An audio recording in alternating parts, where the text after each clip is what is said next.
적과 후 나무가 처졌다면 지금 잎을 살려야 합니다.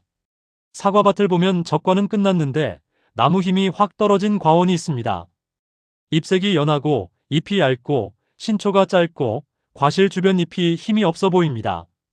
농가들은 이런 나무를 보면 가장 먼저 과일 크기를 걱정합니다. 그런데 지금 먼저 봐야 할 것은 과일 크기만이 아닙니다. 잎이 일을 하고 있느냐입니다. 지금 잎이 약하면 과일도 버티기 어렵고 방제도 부담이 되고 이후 세포 비대기 관리도 힘들어집니다. 오늘은 적과 후 수세가 약한 과원에서 왜 지금 잎 기능 회복이 필요한지, 어떤 과원의 회복 처방이 필요한지 핵심만 정리해드리겠습니다. 적과 후 나무가 약해지는 과원은 대부분 이유가 있습니다.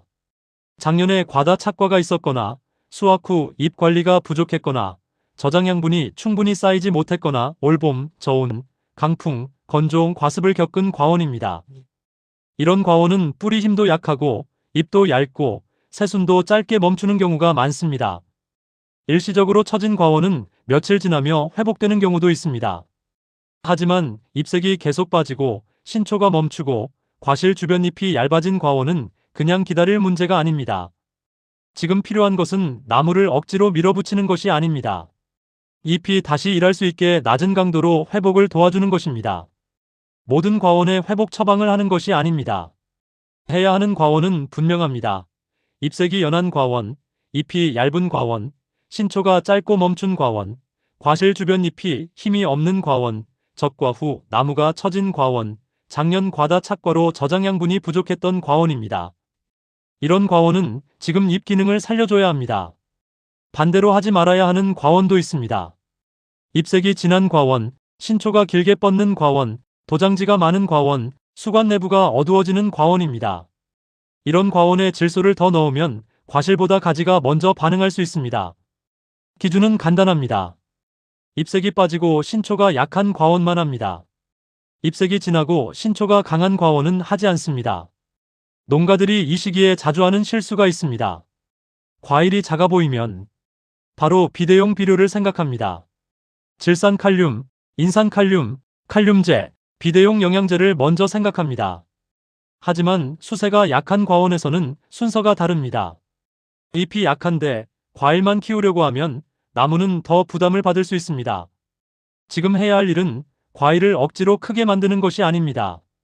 잎이 다시 광합성을 할 수 있게 기본 힘을 회복시키는 것입니다.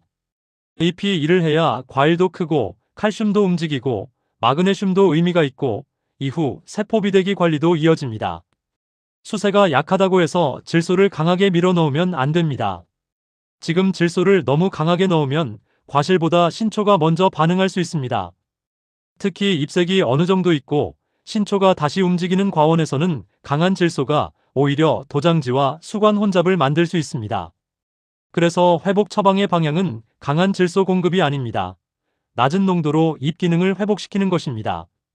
나무를 폭주시키는 것이 아니라 멈춘 잎을 다시 일하게 만드는 것입니다. 이 차이를 꼭 구분하셔야 합니다. 방제통에 들어가는 비료는 보조입니다. 여기서 농가들이 꼭 기억해야 할 것이 있습니다. 농가들은 바쁩니다. 방제는 계속 돌아오고 아침 일찍 시작해도 금방 기온이 올라가고 바람이 불면 살포가 어렵고 비 예보가 있으면 마음이 급해집니다. 그래서 방제할 때 요소도 넣고 마그네슘도 넣고 미량 요소도 같이 넣고 싶어 합니다. 그 마음은 충분히 이해됩니다. 하지만 꼭 기억해야 합니다. 방제통에 들어가는 비료는 보조입니다. 효과를 크게 보려면 농약 없는 날 비료만 따로 연면12 농도로 살포하는 것이 맞습니다. 하지만 현실적으로 어렵기 때문에 방제 때에 같이 넣는 것입니다. 그러면 기준은 분명해야 합니다.